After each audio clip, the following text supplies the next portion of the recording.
ಚರ್ಚೆ ಪ್ರಾರಂಭ ಮಾಡ್ತಾ ಚರ್ಚೆಯಲ್ಲಿ ನಮ್ಮ ಜೊತೆ ಎನ್ಎಸ್ಯುಐನ ಮಾಜಿ ಜನರಲ್ ಸೆಕ್ರೆಟರಿ ಶ್ರೀಧರ್ ಅವರಿದ್ದಾರೆ.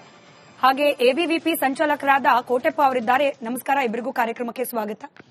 ಇದರ ಜೊತೆಯಲ್ಲಿ ಜೆಡಿಎಸ್ನ ವಕ್ತಾರರು ಮಹೇಶ್ ಅವರು ಹಾಗೆ ಶಿಕ್ಷಣ ತಜ್ಞರು ಸುಪ್ರೀತ್ ಇದ್ದಾರೆ. ತಮಗೂ ಕಾರ್ಯಕ್ರಮಕ್ಕೆ ಸ್ವಾಗತ. ಇವತ್ತು ಡೆಲಿಬರೇಟ್ ಆಗಿ ನಾವು ಬಿಜೆಪಿ ಹಾಗೆ ಕಾಂಗ್ರೆಸ್ ಪಕ್ಷದವರನ್ನ ಆಚೆ ಇಟ್ಟಿದ್ದೀವಿ. ಪೊಲಿಟಿಕಲ್ ಪ್ಯಾನಲ್ ಬೇಡ, ಈ ವಿಚಾರ ವಿದ್ಯಾರ್ಥಿಗಳ ಓರಿಯೆಂಟೇಷನ್ ಇರಲಿ ಈ ಕಾರ್ಯಕ್ರಮದಲ್ಲಿ ಅಂತ ಹೇಳಿ ಸಲೀಂ ಅಹಮದ್ ಅವರು ಮಾತ್ರ ಇವತ್ತು ಪ್ರತಿಕ್ರಿಯೆ ನೀಡಿದ್ದಾರೆ. ಹಾಗೆ ಈ ಚುನಾವಣೆ ನಿಂತ ಅವಧಿಯಲ್ಲಿ ಅವರು ಸಕ್ರಿಯರಾಗಿದ್ರು ವಿದ್ಯಾರ್ಥಿ ಸಂಘಟನೆಯಲ್ಲಿ. ಹೀಗಾಗಿ ಸಾಧ್ಯವಾದ್ರೆ ಅವರೊಬ್ಬರ ದೂರವಾಣಿ ಮೂಲಕ ರಿಯಾಕ್ಷನ್ ಪಡ್ಕೊಳ್ಳೋ ಪ್ರಯತ್ನವನ್ನ ಮುಂದಿನ ಹಂತದಲ್ಲಿ ಮಾಡ್ತೀವಿ.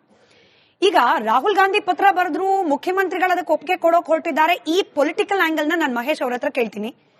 ಆದ್ರೆ ಕೋಟೆಪ್ಪ ಅವರೇ, ಈ ಕಾಲೇಜ್ಗಳಲ್ಲಿ ವಿಶ್ವವಿದ್ಯಾಲಯಗಳಲ್ಲಿ ಚುನಾವಣೆಯ ಅವಶ್ಯಕತೆ ಏನಿದೆ? ಒಬ್ಬ ವಿದ್ಯಾರ್ಥಿಯಾಗಿ, ವಿದ್ಯಾರ್ಥಿ ಸಂಘಟನೆಯ ಪ್ರತಿನಿಧಿಯಾಗಿ ನಿಮ್ಗೇನ್ ಅನ್ಸುತ್ತೆ? ವಿಶ್ವವಿದ್ಯಾಲಯಗಳಲ್ಲಿ, ಕಾಲೇಜ್ ಕ್ಯಾಂಪಸ್ಗಳಲ್ಲಿ ಚುನಾವಣೆಯ ಅವಶ್ಯಕತೆ ಇದೆ. ಯಾಕಂದ್ರೆ ಮೇಡಮ್, ಇವತ್ತು ರಾಜ್ಯಕ್ಕಾಗ್ಲಿ ಅಥವಾ ದೇಶಕ್ಕಾಗ್ಲಿ ಉತ್ತಮ ನಾಯಕರ ಅವಶ್ಯಕತೆ ಇದೆ. ಈ ದೇಶದ ಭವಿಷ್ಯ ನಿರ್ಧಾರ ಆಗೋದು 4 ಗೋಡೆಗಳ ಮಧ್ಯೆ ಅಂತ ಹೇಳಿ ಸಾಧಕರು ಹೇಳಿದ್ದಾರೆ. ಆದರೆ ಈ ದೇಶದ ಭವಿಷ್ಯದ ನಿರ್ಧಾರದ ಜೊತೆಗೆ ಉತ್ತಮ ನಾಯಕತ್ವ ಇರುವಂತಹ ವ್ಯಕ್ತಿಗಳ ಹೊರಗೆ ಬರಬೇಕು, ರಾಜಕೀಯದಲ್ಲಿ ಅವರ ಸೇರ್ಪಡೆ ಆಗಬೇಕು. ಮತ್ತು ಕೇವಲ ರಾಜಕೀಯ ಅಂತಲ್ಲ, ಬೇರೆ ಬೇರೆ ಕ್ಷೇತ್ರಗಳಲ್ಲೂ ಕೂಡ ಉತ್ತಮ ನಾಯಕತ್ವ ಅನ್ನೋದು ಇವತ್ತು ಪತ್ರಿಕೋದ್ಯಮ ಆಗಿರ್ಲಿ ಅಥವಾ ಪೊಲೀಸ್ ಇಲಾಖೆ ಆಗಿರ್ಲಿ ಅಥವಾ ಈ ಕಾನೂನು ಕ್ಷೇತ್ರದಲ್ಲಾಗಿರ್ಲಿ, ಎಲ್ಲ ಕ್ಷೇತ್ರದಲ್ಲೂ ಕೂಡ ಉತ್ತಮ ನಾಯಕತ್ವ ಅನ್ನೋದು ಅವಶ್ಯಕತೆ ಇದೆ.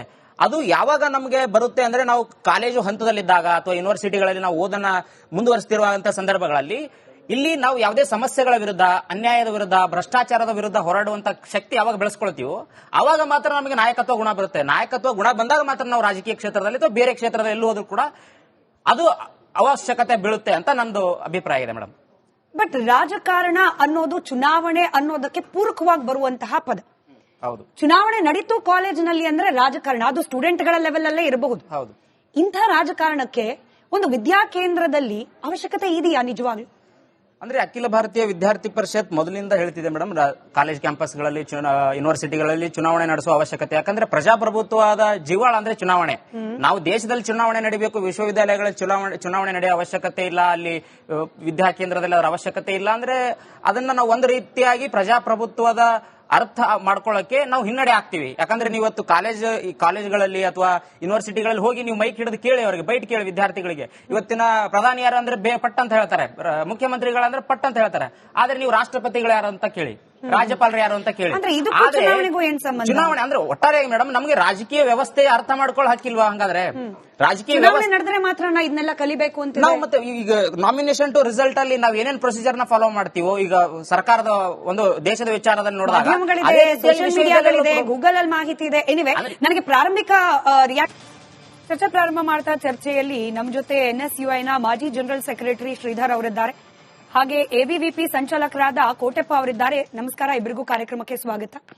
ಇದರ ಜೊತೆಯಲ್ಲಿ ಜೆಡಿಎಸ್ನ ವಕ್ತಾರರು ಮಹೇಶ್ ಅವರು ಹಾಗೆ ಶಿಕ್ಷಣ ತಜ್ಞರು ಸುಪ್ರೀತ್ ಇದ್ದಾರೆ. ತಮಗೂ ಕಾರ್ಯಕ್ರಮಕ್ಕೆ ಸ್ವಾಗತ. ಇವತ್ತು ಡೆಲಿಬರೇಟ್ ಆಗಿ ನಾವು ಬಿಜೆಪಿ ಹಾಗೆ ಕಾಂಗ್ರೆಸ್ ಪಕ್ಷದವರನ್ನ ಆಚೆ ಇಟ್ಟಿದ್ದೀವಿ. ಪೊಲಿಟಿಕಲ್ ಪ್ಯಾನಲ್ ಬೇಡ, ಈ ವಿಚಾರ ವಿದ್ಯಾರ್ಥಿಗಳ ಓರಿಯೆಂಟೇಷನ್ ಇರಲಿ ಈ ಕಾರ್ಯಕ್ರಮದಲ್ಲಿ ಅಂತ ಹೇಳಿ ಸಲೀಂ ಅಹಮದ್ ಅವರು ಮಾತ್ರ ಇವತ್ತು ಪ್ರತಿಕ್ರಿಯೆ ನೀಡಿದ್ದಾರೆ. ಹಾಗೆ ಈ ಚುನಾವಣೆ ನಿಂತ ಅವಧಿಯಲ್ಲಿ ಅವರು ಸಕ್ರಿಯರಾಗಿದ್ರು ವಿದ್ಯಾರ್ಥಿ ಸಂಘಟನೆಯಲ್ಲಿ. ಹೀಗಾಗಿ ಸಾಧ್ಯವಾದ್ರೆ ಅವರೊಬ್ಬರ ದೂರವಾಣಿ ಮೂಲಕ ರಿಯಾಕ್ಷನ್ ಪಡ್ಕೊಳ್ಳೋ ಪ್ರಯತ್ನವನ್ನ ಮುಂದಿನ ಹಂತದಲ್ಲಿ ಮಾಡ್ತೀವಿ.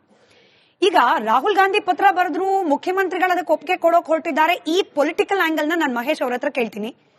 ಆದ್ರೆ ಕೋಟೆಪ್ಪ ಅವರೇ, ಈ ಕಾಲೇಜ್ಗಳಲ್ಲಿ, ವಿಶ್ವವಿದ್ಯಾಲಯಗಳಲ್ಲಿ ಚುನಾವಣೆಯ ಅವಶ್ಯಕತೆ ಏನಿದೆ? ಒಬ್ಬ ವಿದ್ಯಾರ್ಥಿಯಾಗಿ, ವಿದ್ಯಾರ್ಥಿ ಸಂಘಟನೆಯ ಪ್ರತಿನಿಧಿಯಾಗಿ ನಿಮ್ಗೇನ್ ಅನ್ಸುತ್ತೆ?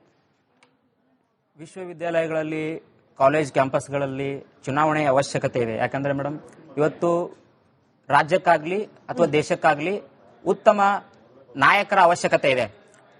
ಈ ದೇಶದ ಭವಿಷ್ಯ ನಿರ್ಧಾರ ಆಗೋದು 4 ಗೋಡೆಗಳ ಮಧ್ಯೆ ಅಂತ ಹೇಳಿ ಸಾಧಕರು ಹೇಳಿದ್ದಾರೆ. ಆದರೆ ಈ ದೇಶದ ಭವಿಷ್ಯದ ನಿರ್ಧಾರದ ಜೊತೆಗೆ ಉತ್ತಮ ನಾಯಕತ್ವ ಇರುವಂತಹ ವ್ಯಕ್ತಿಗಳ ಹೊರಗೆ ಬರಬೇಕು, ರಾಜಕೀಯದಲ್ಲಿ ಅವರ ಸೇರ್ಪಡೆ ಆಗಬೇಕು. ಮತ್ತು ಕೇವಲ ರಾಜಕೀಯ ಅಂತಲ್ಲ, ಬೇರೆ ಬೇರೆ ಕ್ಷೇತ್ರಗಳಲ್ಲೂ ಕೂಡ ಉತ್ತಮ ನಾಯಕತ್ವ ಅನ್ನೋದು ಇವತ್ತು ಪತ್ರಿಕೋದ್ಯಮ ಆಗಿರ್ಲಿ ಅಥವಾ ಪೊಲೀಸ್ ಇಲಾಖೆ ಆಗಿರ್ಲಿ ಅಥವಾ ಈ ಕಾನೂನು ಕ್ಷೇತ್ರದಲ್ಲಾಗಿರ್ಲಿ, ಎಲ್ಲ ಕ್ಷೇತ್ರಗಳಲ್ಲೂ ಕೂಡ ಉತ್ತಮ ನಾಯಕತ್ವ ಅನ್ನೋದು ಅವಶ್ಯಕತೆ ಇದೆ.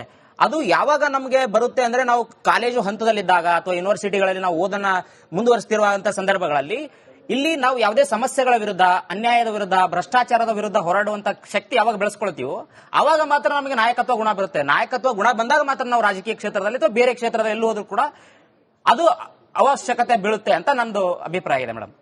ಬಟ್ ರಾಜಕಾರಣ ಅನ್ನೋದು ಚುನಾವಣೆ ಅನ್ನೋದಕ್ಕೆ ಪೂರಕವಾಗಿ ಬರುವಂತಹ ಪದ. ಹೌದು, ಚುನಾವಣೆ ನಡೀತು ಕಾಲೇಜಿನಲ್ಲಿ ಅಂದ್ರೆ ರಾಜಕಾರಣ ಅದು ಸ್ಟೂಡೆಂಟ್ಗಳ ಲೆವೆಲ್ ಅಲ್ಲೇ ಇರಬಹುದು. ಹೌದು. ಇಂಥ ರಾಜಕಾರಣಕ್ಕೆ ಒಂದು ವಿದ್ಯಾಕೇಂದ್ರದಲ್ಲಿ ಅವಶ್ಯಕತೆ ಇದೆಯಾ ನಿಜವಾಗ್ಲೂ? ಅಂದ್ರೆ ಅಖಿಲ ಭಾರತೀಯ ವಿದ್ಯಾರ್ಥಿ ಪರಿಷತ್ ಮೊದಲಿನಿಂದ ಹೇಳ್ತಿದೆ ಮೇಡಮ್, ಕಾಲೇಜ್ ಕ್ಯಾಂಪಸ್ಗಳಲ್ಲಿ ಯೂನಿವರ್ಸಿಟಿಗಳಲ್ಲಿ ಚುನಾವಣೆ ನಡೆಸುವ ಅವಶ್ಯಕತೆ. ಯಾಕಂದ್ರೆ ಪ್ರಜಾಪ್ರಭುತ್ವದ ಜೀವಾಳ ಅಂದ್ರೆ ಚುನಾವಣೆ. ನಾವು ದೇಶದಲ್ಲಿ ಚುನಾವಣೆ ನಡೀಬೇಕು, ವಿಶ್ವವಿದ್ಯಾಲಯಗಳಲ್ಲಿ ಚುನಾವಣೆ ನಡೆಯೋ ಅವಶ್ಯಕತೆ ಇಲ್ಲ, ಅಲ್ಲಿ ವಿದ್ಯಾಕೇಂದ್ರದಲ್ಲಿ ಅದರ ಅವಶ್ಯಕತೆ ಇಲ್ಲ ಅಂದ್ರೆ ಅದನ್ನ ನಾವು ಒಂದು ರೀತಿಯಾಗಿ ಪ್ರಜಾಪ್ರಭುತ್ವದ ಅರ್ಥ ಮಾಡ್ಕೊಳ್ಳಕ್ಕೆ ನಾವು ಹಿನ್ನಡೆ ಆಗ್ತೀವಿ. ಯಾಕಂದ್ರೆ ನೀವು ಇವತ್ತು ಕಾಲೇಜ್ಗಳಲ್ಲಿ ಅಥವಾ ಯೂನಿವರ್ಸಿಟಿಗಳಲ್ಲಿ ಹೋಗಿ ನೀವು ಮೈಕ್ ಹಿಡಿದು ಕೇಳಿ, ಅವರಿಗೆ ಬೈಟ್ ಕೇಳಿ ವಿದ್ಯಾರ್ಥಿಗಳಿಗೆ. ಇವತ್ತಿನ ಪ್ರಧಾನಿ ಯಾರು ಅಂದ್ರೆ ಪಟ್ ಅಂತ ಹೇಳ್ತಾರೆ, ಮುಖ್ಯಮಂತ್ರಿಗಳಂದ್ರೆ ಪಟ್ ಅಂತ ಹೇಳ್ತಾರೆ. ಆದ್ರೆ ನೀವು ರಾಷ್ಟ್ರಪತಿಗಳು ಯಾರು ಅಂತ ಕೇಳಿ, ರಾಜ್ಯಪಾಲರು ಯಾರು ಅಂತ ಕೇಳಿ. ಚುನಾವಣೆ ಅಂದ್ರೆ ಒಟ್ಟಾರೆ ಮೇಡಮ್ ನಮಗೆ ರಾಜಕೀಯ ವ್ಯವಸ್ಥೆ ಅರ್ಥ ಮಾಡ್ಕೊಳ್ಳೋ ಹಕ್ಕಿಲ್ವಾ? ಹಂಗಾದ್ರೆ ರಾಜಕೀಯ ವ್ಯವಸ್ಥೆ ನಡೆದ್ರೆ ಮಾತ್ರ ಇದನ್ನೆಲ್ಲ ಕಲಿಬೇಕು ಅಂತ ನಾವು. ಮತ್ತೆ ಈಗ ನಾಮಿನೇಷನ್ ಟು ರಿಸಲ್ಟ್ ಅಲ್ಲಿ ನಾವು ಏನೇನ್ ಪ್ರೊಸೀಜರ್ ನ ಫಾಲೋ ಮಾಡ್ತೀವೋ, ಈಗ ಸರ್ಕಾರದ ಒಂದು ದೇಶದ ವಿಚಾರದಲ್ಲಿ ನೋಡಿದಾಗ ಸೋಷಿಯಲ್ ಮೀಡಿಯಾಗಳಿದೆ, ಗೂಗಲ್ ಅಲ್ಲಿ ಮಾಹಿತಿ ಇದೆ. ಎನಿವೆ, ನನಗೆ ಪ್ರಾರಂಭಿಕ